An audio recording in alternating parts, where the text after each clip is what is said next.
Welcome back to another episode of Dynasty Theory, a proud member of the Ross Tucker Football Podcast Network. I'm your host, John Bauer. Find me on Twitter at The Bauer Club. And of course, I'm joined by Dan Lamagna. That's at FF Coach Dan on Twitter. What's up, Dan? Man, is it time for the start of the season yet? I'm ready. Got the new Dak jersey in. The draft's coming up. Dallas picks 10th. We're talking quarterbacks tonight. I'm pumped, buddy. Is it time?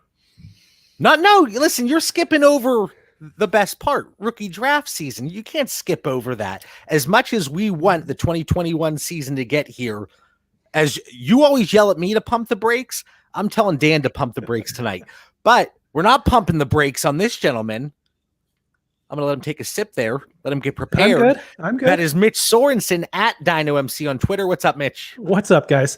So I know we have like a really, really busy show tonight, but actually I have a question for both of you. I threw this out on Twitter, didn't really get a lot of response to it, but I've been looking at the coaches over the last month or so, and we're really hearing about landing spots and how these landing spots matter because these coaches are these quarterback gurus, right? My question is it really the coach that's making the quarterback better, or is it a coach that's getting aligned with a very talented quarterback and they could play off that for 5 or 10 years? I think Dan can really provide an in-depth, thought and analysis here. And we didn't know you were going to ask this, so it kind of throws us off a little bit. But I think you can look at it in a few different ways. You look at some of the quarterbacks that have come in, they've been successful. They've had a mentor type quarterback on that roster. So I think that's one way to look at it. Maybe it's not always that coach, because then you look at players, and obviously it was towards the tail end of his career. Oh, well, Adam Gase and Peyton Manning. And it's like, what? And I know that was a response to your tweet there on Twitter. So I think it's that veteran presence, but also I think it has more to do with a fit. Like what Andy Reid wants to do. I mean, Patrick Mahomes could probably make every system work, so it doesn't really matter, but it just really blends well with what Andy Reid wants to do. But I kind of see what you're saying. Is there really that mastermind? Sean McVay, he was that offensive guru. Everybody was so ecstatic and thrilled. They had the hype coming from that Super Bowl appearance. And Jared Goff, well, we kind of see how it played out the last few years. Same thing with San Francisco, Jimmy Garoppolo. And is that what prompted this? Was that a Jimmy Garoppolo tweet? It was Jimmy Garoppolo. And I've been thinking about this since Goff went to the Lions. So, I've been thinking a lot about that. How much has he really improved? Was it really McVay that was helping him to improve? And then I thought about Joe Brady, because everyone's bringing up the Panthers as the greatest landing spot for a quarterback. And I'm like, Teddy Bridgewater didn't get any better last year. So a lot of the fallback is, well, these guys just aren't that talented. So that goes to me, is it like, well, then is it just the quarterback that's going to make this offense go more so than what the coach is going to do? Sorry, Dan, go ahead. Yeah, I think it's a loaded question that you ask, Mitch, and there's a lot of fine points that you both make there. I would lean towards, when you look at the Rams, the Panthers, the 49ers, and you think of Bridgewater, Garoppolo, Goff, I think those stable organizations, and not perfect. I mean, there's some warts there with the Rams and, certain things. But overall, I think stable organizations, talent around them, solid offensive minds brought out the best in those guys. But they're not the answer to get you to a Super Bowl. And it kind of is skipping ahead. Like when we do get to our topic tonight, I know we've had a lot of Dynasty Theory conversations that talked about landing spot and not getting caught up with it with like the A.J. Browns and receivers. But I do think it's different for the quarterback position. I think it is critical when it comes to the guys we're going to talk about tonight to some degree. And I'll get into that when we start breaking down quarterbacks. But I think, any great coach in the NFL, the quarterbacks make them. I mean, you can't win big time in the NFL without the guy. So there's definitely something to what you're saying there, Mitch, but I think there's other variables as well. Did that answer you could have a whole show on that. Yeah, that was perfect. I just wanted to lay the groundwork for how we kind of consider these landing spots, and then we'll get into the quarterbacks. No, and it's certainly something that you have to talk about, because so many people, and we're all guilty of it. So this isn't any of us saying, oh, we've never let landing spot in the past dictate our rookie rankings or draft decisions, because certainly, again, we all fall to, we're all guilty of that. But talking about landing spots, we already talked about the quarterback position a little bit, but getting into it tonight, finally hitting full gear, rookie mode. And I know it's the end of March here. Guys, what took you so long to talk about the rookies? Well, we want to get through free agency one step at a time. As excited as I was, and Dan always says, JB, pump the brakes. I think I pumped them fairly well. I wasn't trying to get too far ahead, but now we're here, guys. And there's no debate who we should be talking about, and that is the rookies here coming in for the 2021 season. And the first thing I want to talk about, because this is a hot topic on Twitter, and Dan, I want to start with you, just because you're not a degenerate like me and Mitch. You're not always creeping on Twitter the way we are. Some people say that you have a life outside of fantasy football. I don't really believe that, but we'll pretend it's true. But a lot of people out there, for one reason or another, are bringing to question the fact that Trevor Lawrence is the quarterback one for dynasty purposes in this draft class. What are your thoughts on that? See, what the listeners don't know is I just live vicariously through you guys. So it's not whether I have a life or not. You guys just, you fill all the gaps for me. So I appreciate how active you are on Twitter, and I do my best to keep up. I'm Trevor Lawrence all the way. I think he's meant for this moment. I think people are just looking for hot takes and something to dissect and create attention on Twitter. But I don't know who in their right mind, and again, coming from a coaching background, cannot say this guy's clearly the number one. There's some, little concerns. You could find them in anybody, but his pedigree out of high school, this guy was the guy. In college, he was the guy. He played at the highest level. He won. And now it's his time. I think it's clear number one, and I don't have a doubt in my mind. Mitch, as a fantasy community, are we just looking for the attention at this point? I know it's the off season. There are moments throughout the off season that we need something to talk about. So what better than a hot take now and again? But is there any merit to not having Trevor Lawrence as your quarterback one? There's none. There is absolutely zero reason to do it. So, dude, you need to get some Ludens or something. I know. I need something for my throat. It's really bad, and it's getting worse. But so Trevor Lawrence is the best quarterback prospect to come out in the last 9 years. I'm not saying that he's Andrew Luck type of prospect, but since Andrew Luck came out, Trevor Lawrence is the best prospect. And here, I'm going to tell you the top drafted quarterback the last 9 years, right? Tell me if any of them were considered, or even considered at this point, that much better than what Lawrence is. So you have Joe Burrow, Kyler Murray. No. Baker Mayfield. No. Trubisky. Yes. No. Jared Goff. No. Winston. No. Bortles. No. Manuel. Well, let me think about that one now. Exactly, right? And then you hit Andrew Luck.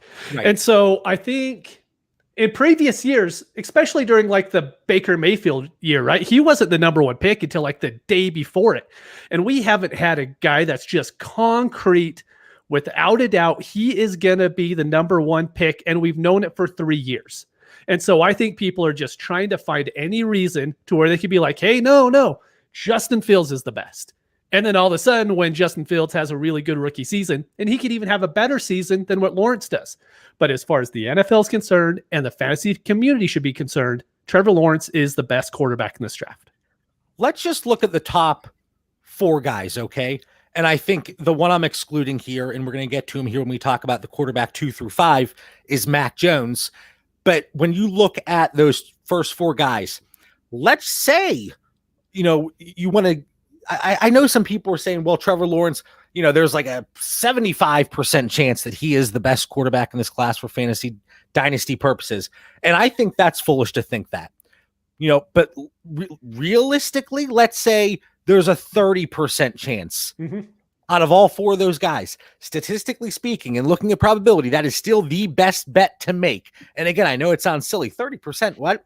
But when you're splitting it between 4 players, while it might only be a small edge, it's an edge nonetheless. So again, I've talked about this previously.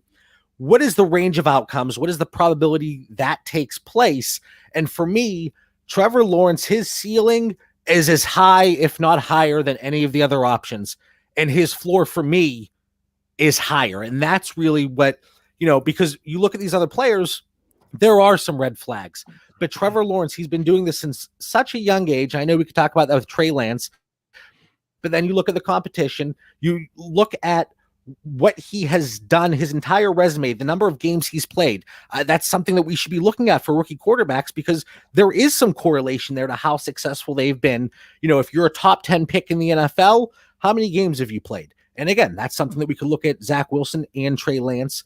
But for me, Trevor Lawrence is the safest pick, but it isn't just, it's a safe pick. That ceiling is there as well. So I just think, for me, it's crazy not to have Trevor Lawrence as your number one pick. And last thing I'm going to say, and Dan, I think you might have a follow-up here. It looks like you're getting ready to go. But I think Trevor Lawrence was so good, so young, that, like you said it, Dan, people are looking for something. We talked about it with Travis Etienne. He was so hyped, so young, and if he was coming out in the 2020 class, people were loving him. And now people are kind of bored with him. And that's kind of what we're seeing with Trevor Lawrence. So for me, it's just, again, people wanting to come up with something. Dan, you hit the nail on the head. It's Trevor Lawrence. Yeah, man. When I try to look at this, without bias, and I shut out all the Twitter hype and media hype, he has all the tools and he's got the body of work. What's not to like? The arm, the size, the poise, played in the big game. He could do it all. And, he was that guy in high school. So was Justin Fields. Justin Fields was great in high school, but no one was taking Justin Fields over Trevor Lawrence when he couldn't beat out Jake Fromm in Georgia.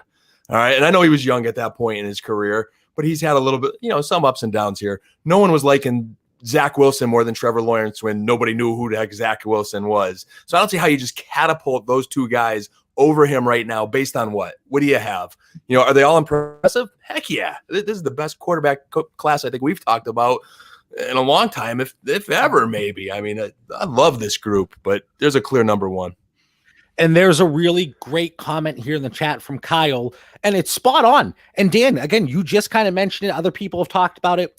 But when you look at this class from, let's even throw Mac Jones in there. These are 5 quarterbacks that all could go in the top. They're probably going to go in the top 10 of the NFL draft. Mm-hmm. And when you look at them matched up against historical data that we have and the players that have been quarterback busts that were top 10 picks, these 5 in most categories stand out above all of them.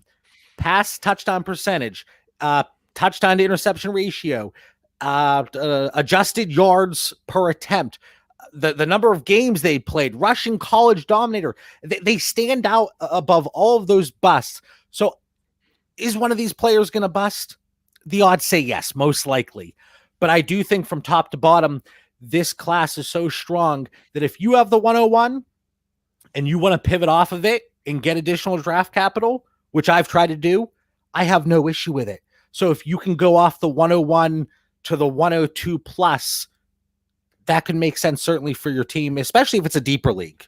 Yeah, make sure that plus is worth it though, because that's something we're going to talk about later. But so in startup drafts right now, Trevor Lawrence is going between 105 and 107. The next rookie quarterback isn't going until about the end of the second round, early third. And when you look at just startup draft capital to go from a second to a first, it's going to cost a lot.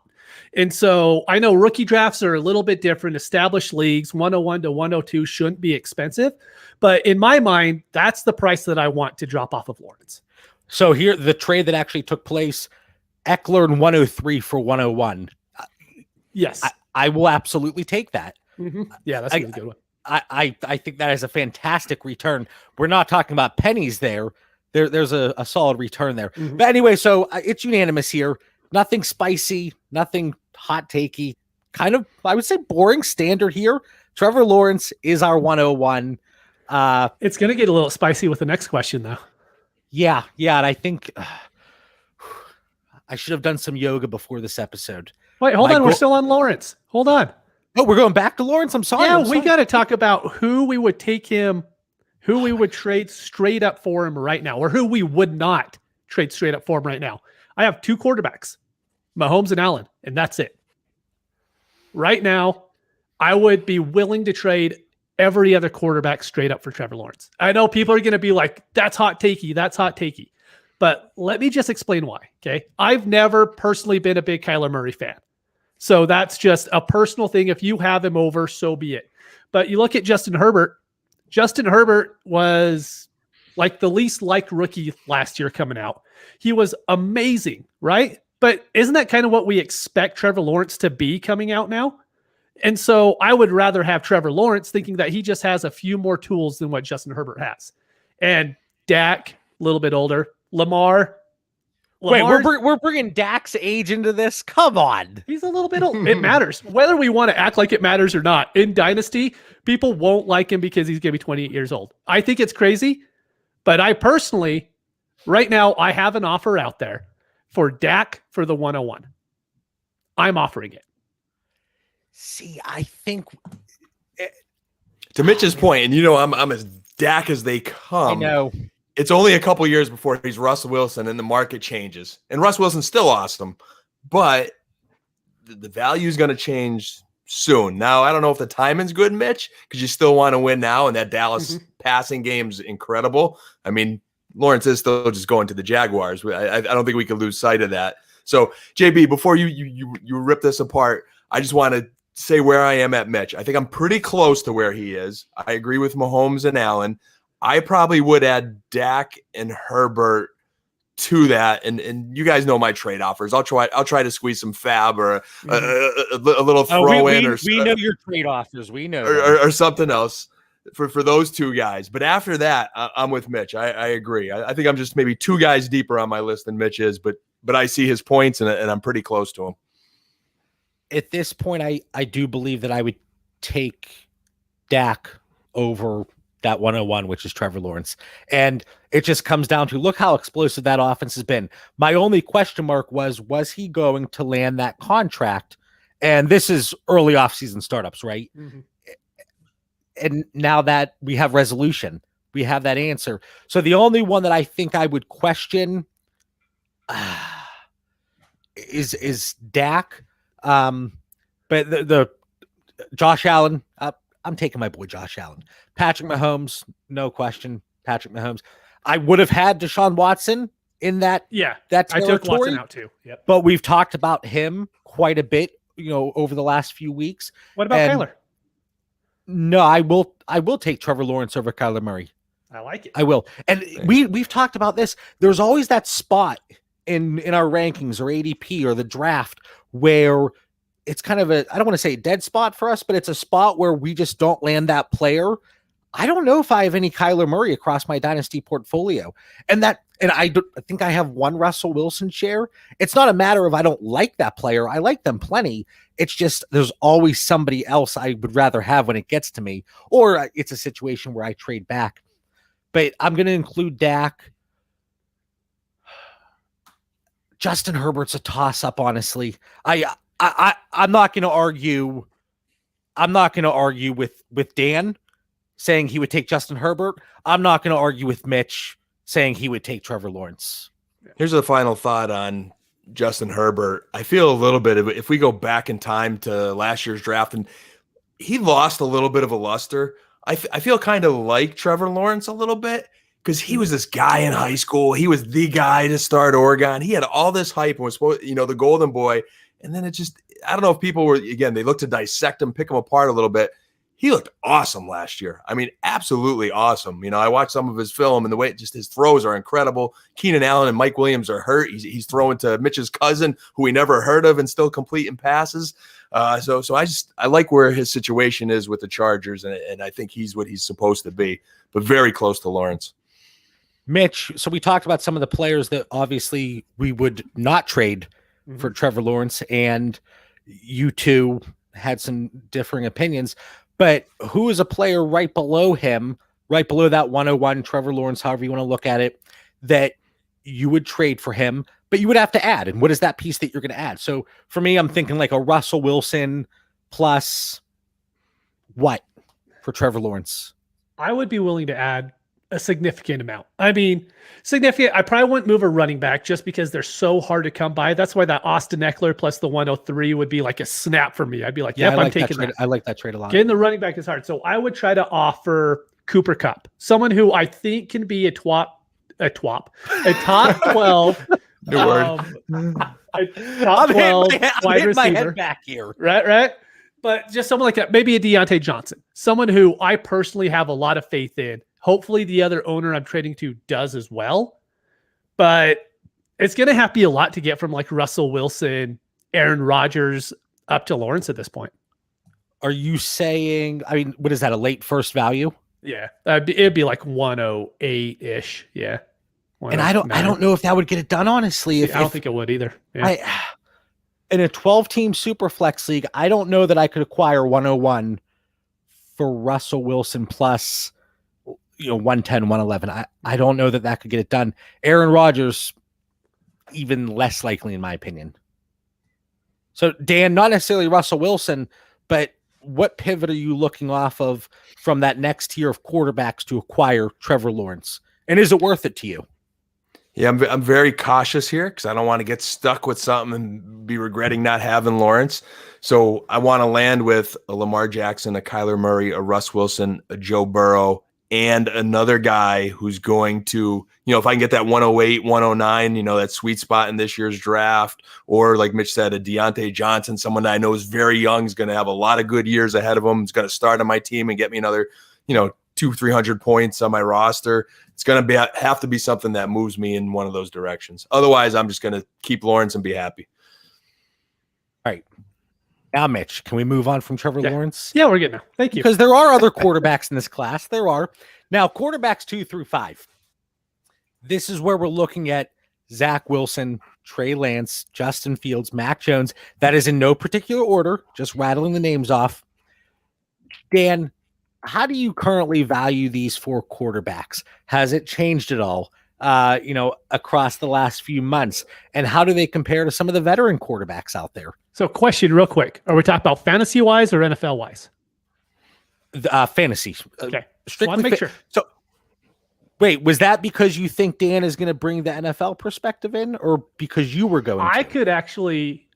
I could move a quarterback up or down one spot, depending if we're talking about the NFL-wise or if we're talking about fantasy-wise. Well, you can certainly throw a little blurb in there if you want to get in there. Just want to make sure I'm on top of it. Last time I checked, we all were playing fantasy football.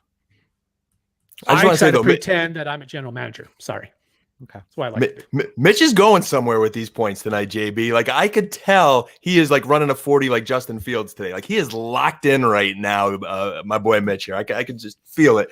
And I think it's good points he brings up, because we know where my rankings are, but they're very close. Like, I literally have Zach Wilson, Justin Fields, Trey Lance, Mac Jones. Like, I think they're all going to be very good NFL quarterbacks. And I think anyone who would trade up or get one of them, the organizational landing spot is key. And that's where NFL comes in. Because I know, like, some of our questions tonight in our notes is like, who could bust? And I'm not going to get ahead of it until you bring it up, JB. But where these guys land does impact where I have them. Like, if I'm an NFL GM right now, Zach Wilson is my number 2 quarterback. But when we're talking fantasy, if he lands at number 2 with the Jets, where I think he is going to land, I have a little doubt creeping in my mind, man. Like the Jets and their track record here is not making me feel warm and fuzzy about Zach Wilson when I'm going to watch. And here's my prediction right now. Like, I can't see the Niners taking Mac Jones. I really can't see, as long as they believe they could develop Justin Fields and or Trey Lance. That's where I'd be going, because we know what those quarterbacks could do in the NFL, a.k.a. Deshaun Watson, a.k.a. Josh Allen, a.k.a. Russ Wilson, a.k.a. Dak Prescott. They are guys that, until Watson had to be a knucklehead off the field, and that's going to play out, these guys were doing it all right? Now, could they be a bust too, like a Justin Fields? Yeah, because there was the RG3s, the Mike Vicks, the Jamarcus Russells, guys that were specimen quarterbacks, great athletes. But what we don't know, and you don't know until it plays out over time, is injuries could factor in.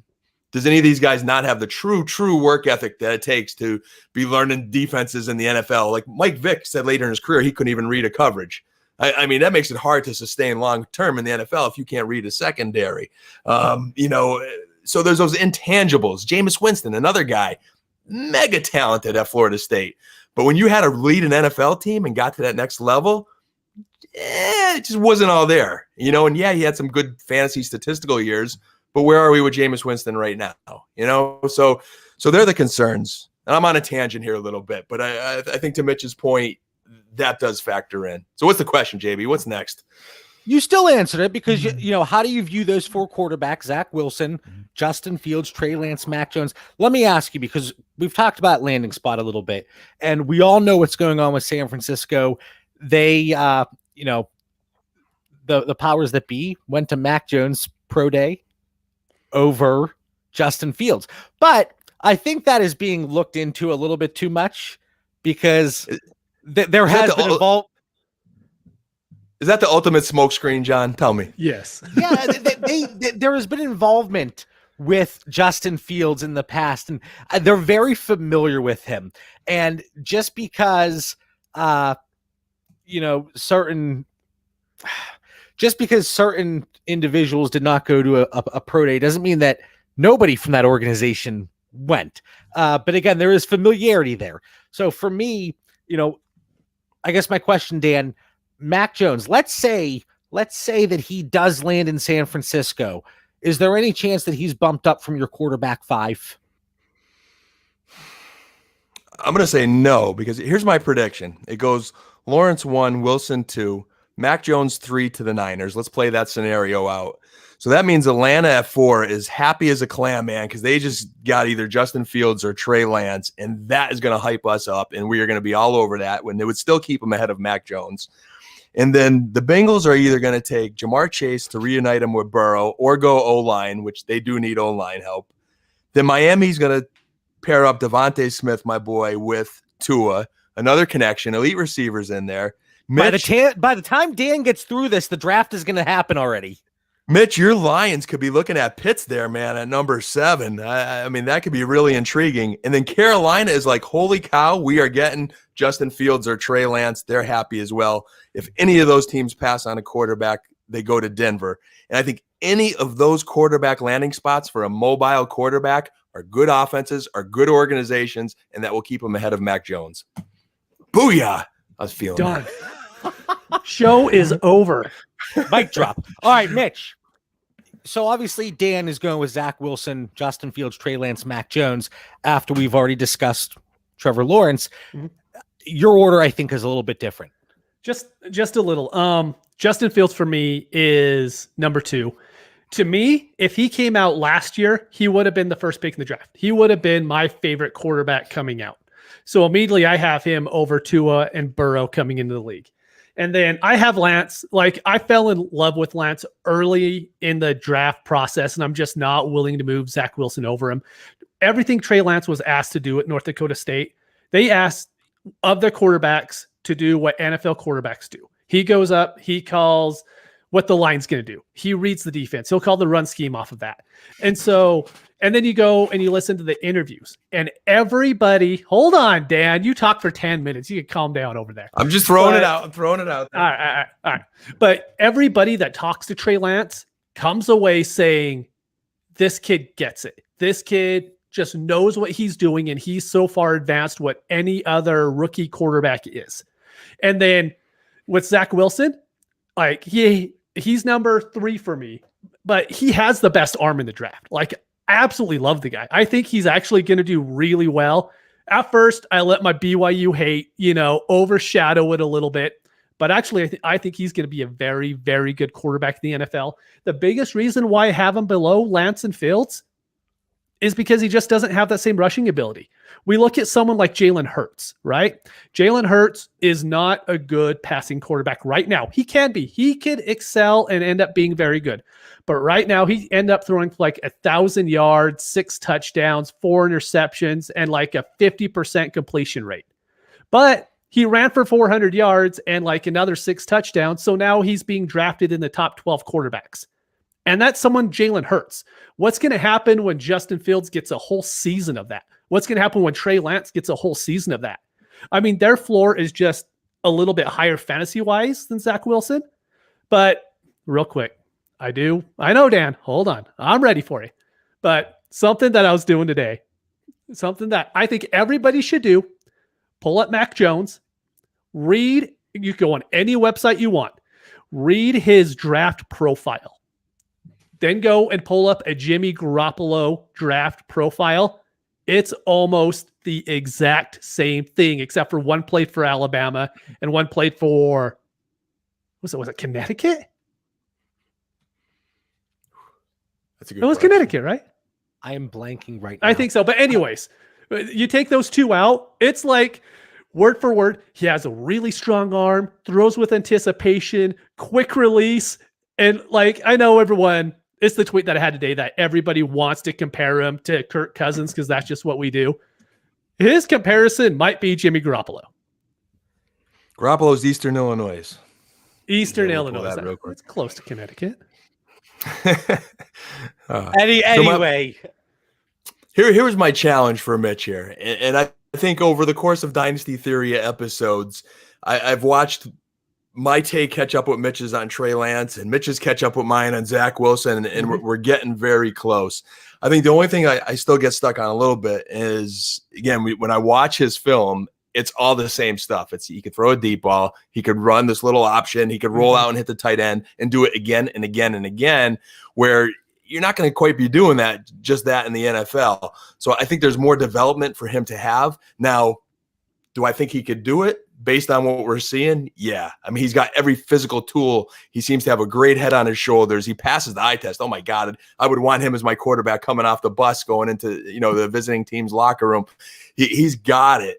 So as long as the work ethic's there and everything follows with it, Mitch, I mean, I think ceiling wise, boy, for fantasy, it could be phenomenal. I just think there's a little bit more risk and development kind of put in there. Cause again, there's been other great running quarterback athletes that long-term haven't maintained in fantasy football, where I could see Zach Wilson just being this phenomenal quarterback. I love watching his film and the different throws and plays that he makes. So, but darn, why the Jets have to be picking number 2? So I hope they do take Fields, man. That could change things a little bit. Now, one thing, not just how do we view these quarterbacks, but something that is important, because when we talk about these quarterbacks being so closely valued, and again, I think if you talk to 10 different people, they could have this order and it's going to be different than anybody else. But, the biggest thing for me is trying to be able to see who has the biggest bust potential. And that was a question that we got. And again, looking at my spreadsheets and this information, any of you that don't know Mr. Dave Wright, he puts this out there on his Patreon, and the database for prospects is absolutely free. So if you haven't checked it out, I highly suggest that you do. But looking at it, so all 5 of these quarterbacks, we expect they're going to be top 10 NFL picks, right? Like that's the thought. So going back to 2003, when you look at only top 10 draft picks and the busts that we've seen, what did they have in common? The big thing that I saw, and some of these names that I'm going to throw out there, all right? Sam Darnold. I don't want to say he's a bust yet, but he's getting there. Jamarcus Russell, Matt Leinart, Mark Sanchez, Josh Rosen, Mac Jones fits into that list.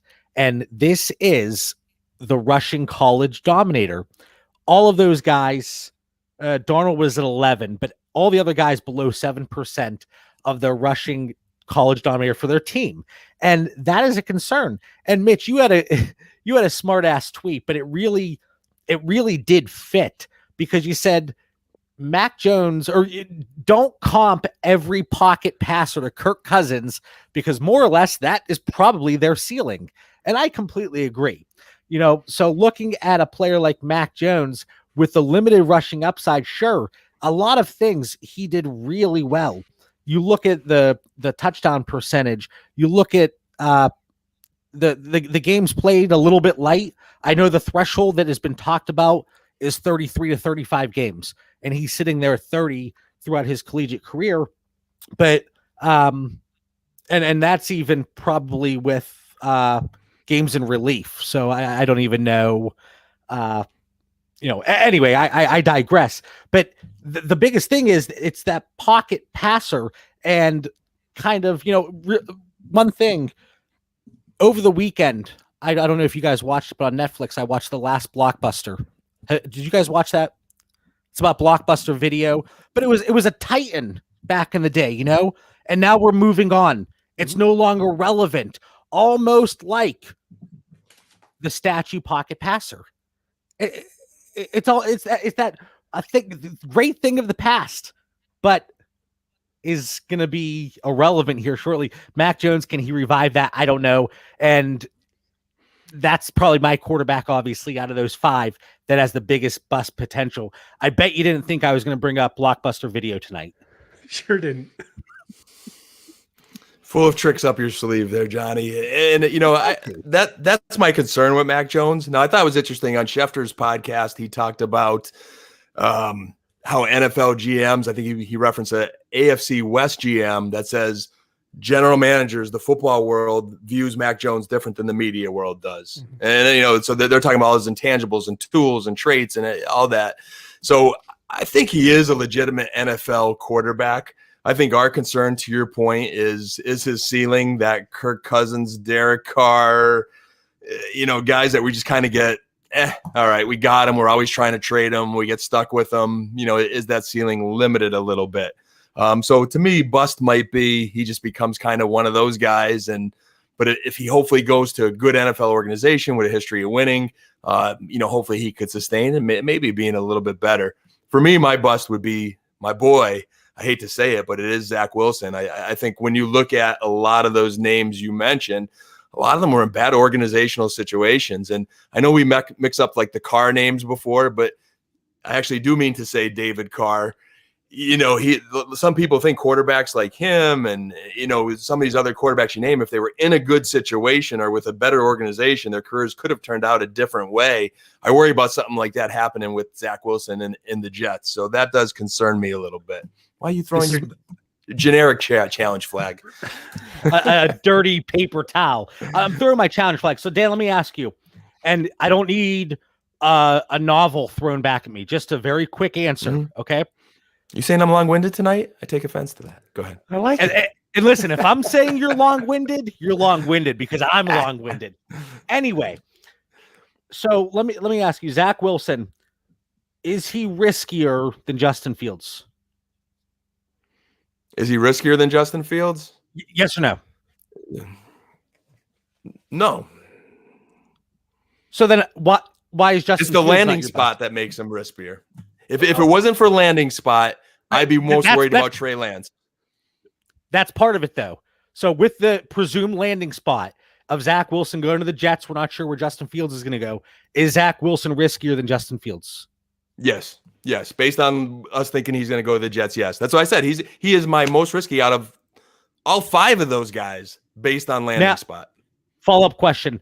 With not that Zach Wilson can't run because he's pushing that 20% rushing college dominator. He's just below those other guys. And actually, I believe he's above Trevor Lawrence.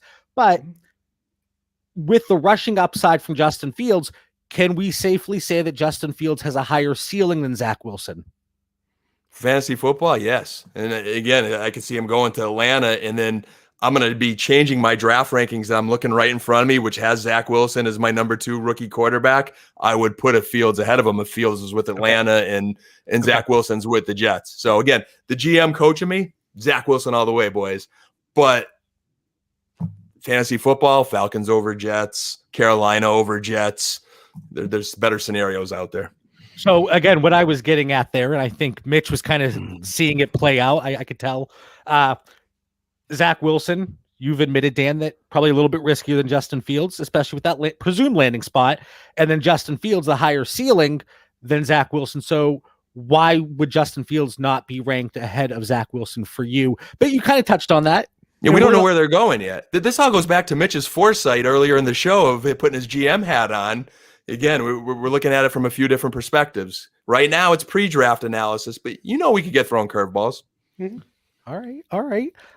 There's a question in the chat: which top 10 quarterbacks were actually rushing quarterbacks in that same span? And these guys actually played out as, I would say, fantasy busts as well. Jake Locker, Robert Griffin, obviously for injuries, but still for dynasty purposes, a bust nonetheless. Vince Young, Trubisky a little bit later. Blaine Gabbert, that's a name right there. But those are guys that did have enough of them. Yeah. The rushing upside from their collegiate years that for one reason or another, it clearly did not translate to the NFL. One last thought too, like Patrick Mahomes, Aaron Rodgers, I don't necessarily consider those guys rushing quarterbacks like we're viewing the Fields. They're fantasy studs. And I see Zach Wilson of having upside there. Again, that's a long way to go, but the Jets. Right. The one good thing about Zach Wilson is you just brought up Mahomes, Rodgers. I think you could put him in the Stafford territory to where their arm is so much better than everybody else's. They could just do special things. Wilson has that arm. We haven't seen a lot of quarterbacks come out that have that kind of arm, but Wilson is going to be my bust as well. And it's just because kind of how this year played out with COVID and everything with BYU. There was a time to where BYU was the only university or college that was west of like Texas, El Paso, that was even practicing. And that happened for like a month because they weren't part of a conference. They're in middle of Utah to where it's, conservative central, and they were just kind of allowed to do their thing. They didn't have any COVID issues. They actually did an amazing job with it. And then they went out and the schedule that they played just wasn't, I just wish he could have played one good team, just one solid team. So we can know, because last year he had that shoulder, he was coming off the shoulder injury. I can't talk today, guys, but he was coming off that. And so it's really hard to know how he was doing, right? And then he comes this season and lights the world on fire. He might have had the best college season out of anybody in this draft class, but he played against such bad talent, and the talent on his team isn't very good either. So you have to take that into account as well. So that's the only reason to where like he's going to be my biggest bust. But like I said earlier, I think he's going to be a very good NFL quarterback. Like if I had to pick anybody, it's going to be Mac Jones.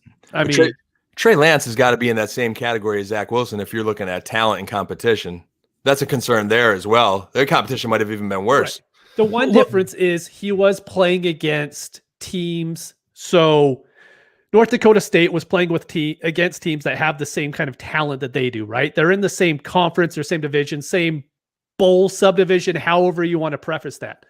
BYU was playing like the lowest of the low Division I football schools. I mean, they didn't play anybody that was good at all. But BYU also isn't a good football team, right? So I understand it. Like Trey Lance definitely didn't play against good talent either.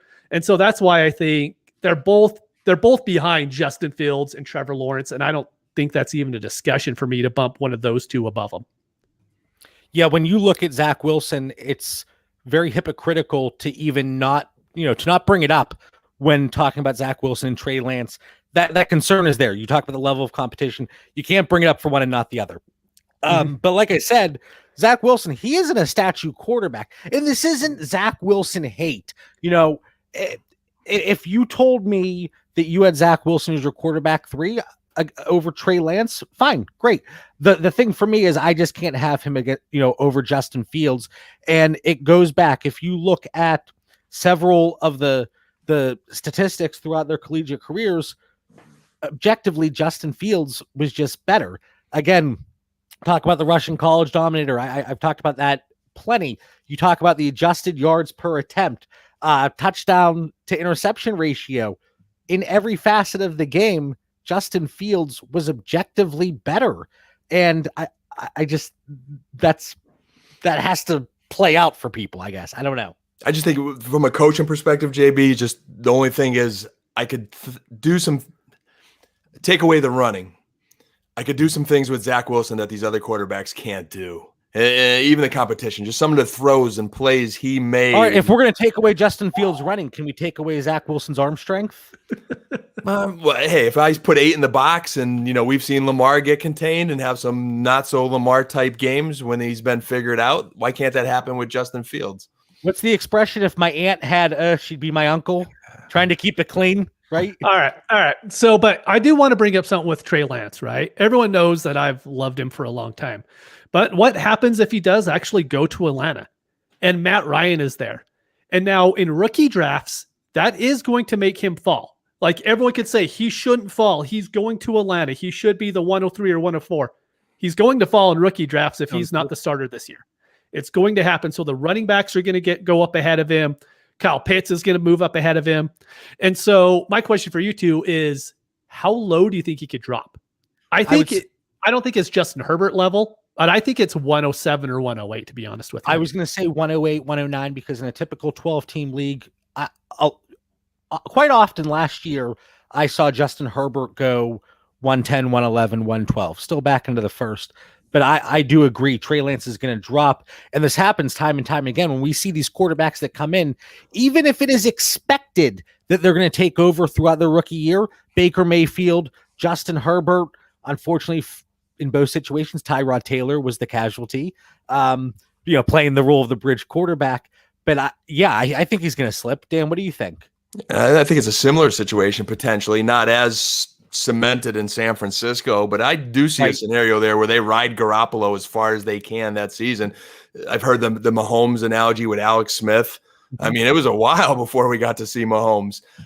These are teams that could potentially win, and they've got some veteran quarterbacks. Let's say Garoppolo magically stays healthy. He can move that offense and bring along whoever they draft. So, but if Trey Lance goes to Atlanta, and I'm picking 7th, 8th, 9th in that range like we're talking about, I am stoked. And you just got to be patient because you can't get a better landing spot under Coach Arthur Smith. And with some of the weapons they have, there's so much potential there. Yeah, I think Trey Lance will be screaming the biggest value. And I think the gap in value in your rookie drafts is going to be smaller when looking at Trey Lance and Mac Jones than it is Trey Lance in the top 3 quarterbacks, because it's that immediate starting impact versus what we expect from Mac Jones. Unless he goes to Carolina. Then he goes to Carolina, then all of a sudden he's the top for the 103, 102. Yeah. Yeah, it's one of those landing spots that Dan mentioned. And so many people are looking at that as a prime landing spot. You have the possibility to start immediately over Teddy Bridgewater. We'll see how long that lasts if they give him a few games. But then also the opportunity to play with Joe Brady as the offensive coordinator. Mitch, you brought it up to start the show.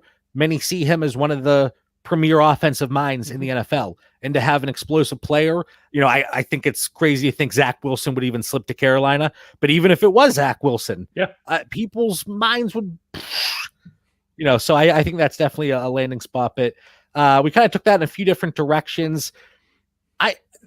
Dan, you said it. This is probably one of the best quarterback classes we've seen in a very, very long time. Any of those 5 guys you land on in the first round of a rookie draft, you landed well. You're going to have a good NFL quarterback, unless there's something we don't know.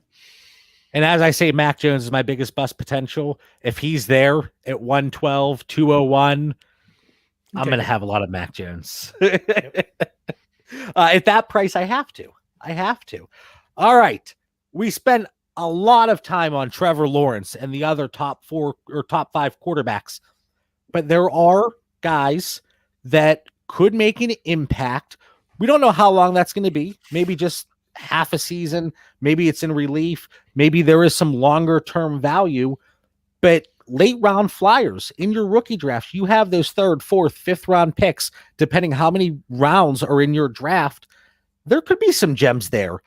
And who wants to lead it off? No, you guys are like, I don't want to start. So I'm just going to say it now. If I'm not getting one of those 5 quarterbacks, someone's going to draft the other quarterbacks over me, because I'm not looking for 2nd or 3rd round guys. I hate Drew Lock for that reason. I know Dak worked out and Jalen Hurts looks like he's working out, but the rest of the league, they're all pretty much 1st round picks. But the only one that I'm going to bring up is Kellen Monde, because Kellen Monde is a guy to where he reminds me of a quarterback who could come in and he could just get you fantasy points, to where, Dad, you can shake your head all you want, but backup quarterbacks are going to suck anyways, right? They're going to come in. They're not going to be good, but he can at least maybe get you 60, 70 yards on the ground, right? And that might be all that you're looking for. But all honesty, I'm not going to have Ellinger. I'm not going to have him. I'm not going to have Ian out of Notre Dame. Can't think of his last name. Yeah. Ian Book. Yeah. And we're going to argue here in a second. Well, let me preface this. And I guess it wouldn't be a preface because we already started. But these aren't guys that we're saying, stud, get locked and loaded. So hopefully nobody takes it that way. Future Tom Brady. Right. But these are late round flyers. Could it be a potential Gardner Minshew situation, taken in the 6th round of the NFL draft, gets you a few games throughout the season. Could it be that? Maybe that is the ceiling for these quarterbacks, but we've seen it. We saw Gardner Minshew get moved for a 1st-round rookie pick in several leagues, and maybe somebody never heard of him right over here moved a 1st-round pick for Gardner Minshew. We're not going to bring that up. Anyway, Dan, is there anybody on your radar you're like, yeah, they kind of intrigued me. Maybe I'll throw my 4th-round pick at that quarterback? I think it's important to mention, and overall, the majority of our rosters, I think Mitch is right. Like, someone's going to draft these guys over us, so we're not going to end up with a lot of shares. But there are going to be drafts we have that they're going to fall in our lap because maybe it's like the only pick you have and there's no one else you like. Mitch is hating on these guys, man. Or, we might have a couple rosters that were really desperate at the quarterback position. You just got to take some flyers here and there. So you never know who's going to come out of nowhere. I mean, again, even Tom Brady, he's the last pick in the draft that one time ago. One of these guys could just have it, Mitch, and we don't know about it. So I have 4 guys. Mitch did a real deep dive with some of those names he mentioned. But I have Kyle Trask, and I have these guys in this order too. Kyle Trask, Jamie Newman, Davis Mills, and then your boy Kellen Monde. With Kellen Monde, it was just something about his mechanics, man. His arms are out like wings, and it just didn't feel right for me. I think he's too much of a project. But Trask, he had my boy Kadarius Toney there, who I love at wide receiver. He had Pitts, who's a mega star. And I think a quarterback's got to get some credit for getting the guys the ball like they did. I mean, there was no underachieving between Toney and Pitts. So I think there's something there. He's got good size, played in the SEC. I think there is definitely some things to like. They beat my Georgia Bulldogs this year, which was disheartening. And then Jamie Newman was supposed to be a Georgia Bulldog before COVID hit. He was going to transfer there. So they saw something in him. And then they do pretty good with quarterbacks, I think, although, why they didn't keep Justin Fields and went with Jake Fromm, I'll never know. But so I like Newman. I think him and Trask have some tools. And then Mills is a little bit smaller, but he could kind of sling it over there at Stanford. And him and my boy Simi, I know when we get to wide receivers, I look forward to talking about my deep dive there. I'll get into that when we get there. But those 4 guys, JB, I think there's something worth taking a flyer on. And again, it's hard to sit here and say, nope, that's wrong. Because what are we going to say here? 5% hit rate, 3%? Like it's minimal, but anything for that potential spike in value. Now, bear with me, because this is going to take a minute for me to work through. But since 2003, again, I'm using that great information that Dave Wright has in his spreadsheet there over on his Patreon. Since 2003, these are the quarterbacks taken outside of the 1st round of the NFL draft to have at least 2 top 24 quarterback seasons. So again, you look at it, quarterbacks from 2020, 2019, still time for them to fall in this range. But here we go. Colin Kaepernick, Andy Dalton, Chad Henne, Derek Carr, Russell Wilson, Matt Schaub, Jacoby Brissett, Kirk Cousins, Dak Prescott, Kyle Orton, Tyrod Taylor, Ryan Fitzpatrick, Case Keenum, Tony Romo. A few notes. Looking at that entire list, there were 14 guys. 10 of them, and this could have absolutely nothing to it, but 10 of them were at least 23 at the time of the NFL draft. So older quarterbacks. I thought that was interesting. It's not going to be these, I guess you could look at it if you're a talented quarterback and you're 21, you probably did it at a super young age, obviously 22, but these guys were all at least 23. 12 of the 14 played at least 33 games in college. There's that number. 5.9% touchdown percentage throughout their career, at least. And that includes Romo, Russ, Keenum, Carr, Kaepernick, Henne, Prescott, Cousins, most of the more fantasy relevant quarterbacks. The only 4, I'm trying to get all my numbers straight here, guys. The only 4 that were under at least 7.9 adjusted air yards per attempt, Orton, Brissett, Henne, Schaub. So I think that's a solid threshold. Again, looking at those 4 quarterbacks, Mitch is talking to nobody right now. Mute Mitch. Do any of these quarterbacks coming out in this year's draft fit that criteria? Yes, that's why I'm bringing it up. That's my question. Yes, at least 20% rushing college dominator, Dak, Kaepernick, Russ, Tyrod, Fitzpatrick. And then, there's some guys that had multiple top 12 quarterback seasons. Russ, Dalton, Cousins, Dak, Schaub, Romo, 33 games played, touchdown percentage at least 6%, adjusted yards per attempt at least 7.9, 2.4 touchdown to interception ratio. So let me talk about some guys here. And I laughed to myself because Mitch already bashed them. Sam Ehlinger out of Texas and Ian Book out of Notre Dame. Again, these are not guys that I'm looking at saying, oh, I got to get them. I got to get them. I don't care what I have to do. They're going to be studs. Again, what? I'm thinking about that hit rate. I said 5%. That's probably way too high. 2%, so and then two quarterbacks that fell.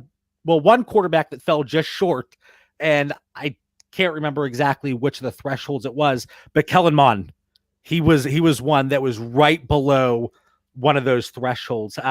So those are just names that I'm looking at, somewhat interested in. Again, maybe my last pick in the fourth round. Nothing sexy, but we want to throw some options and names out there for you. If you don't land, obviously, well, even if you do land, the Lawrence, Lance Fields, Wilson, and the formidable Mac Jones. All right, guys, anything else?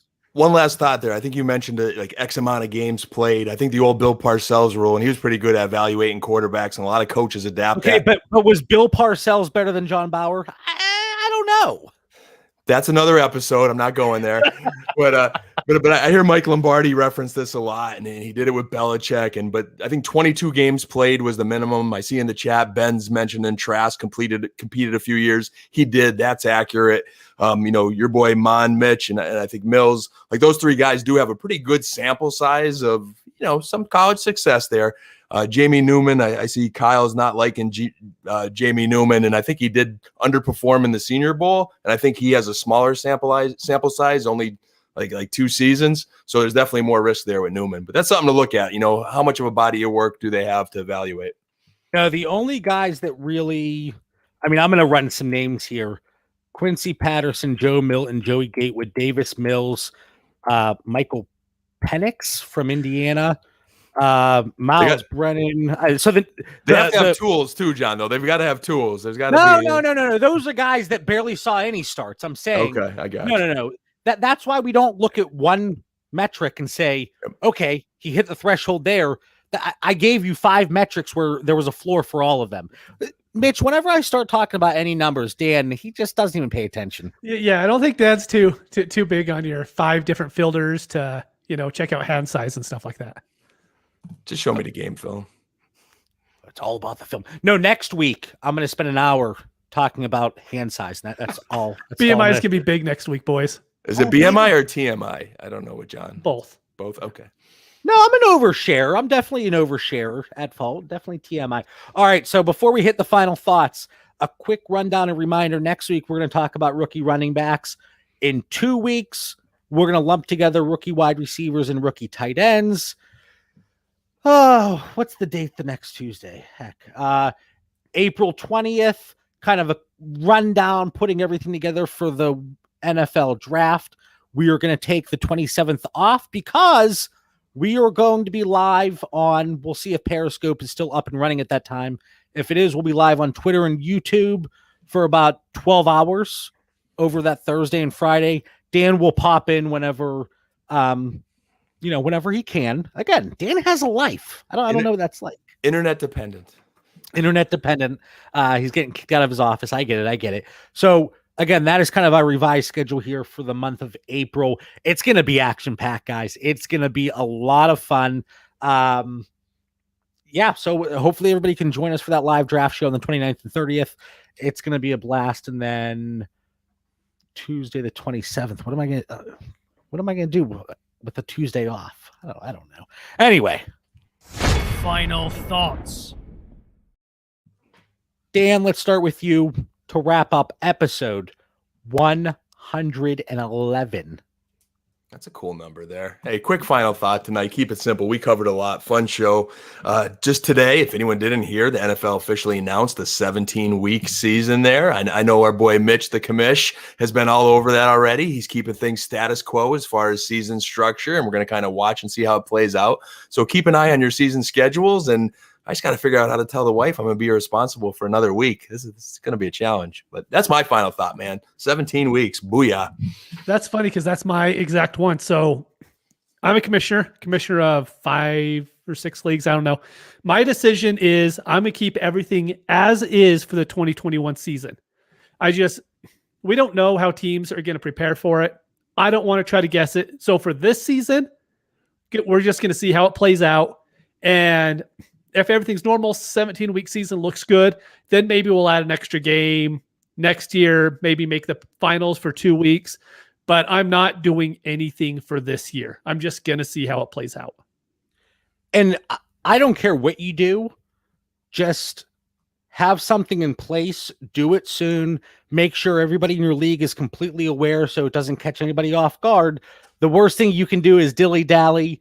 You get to like week 2. Oh, hey, guys, we forgot to talk about this. Let's bring it up now because obviously we should have talked about this in late March, beginning of April. Anyway, we want to thank everybody for tuning in. If you enjoy the show, we ask that you hit that subscribe button and follow the show on Twitter and Instagram at Dynasty Theory FF. Stay safe, be kind to each other, and have a fantastic night. See you, everybody.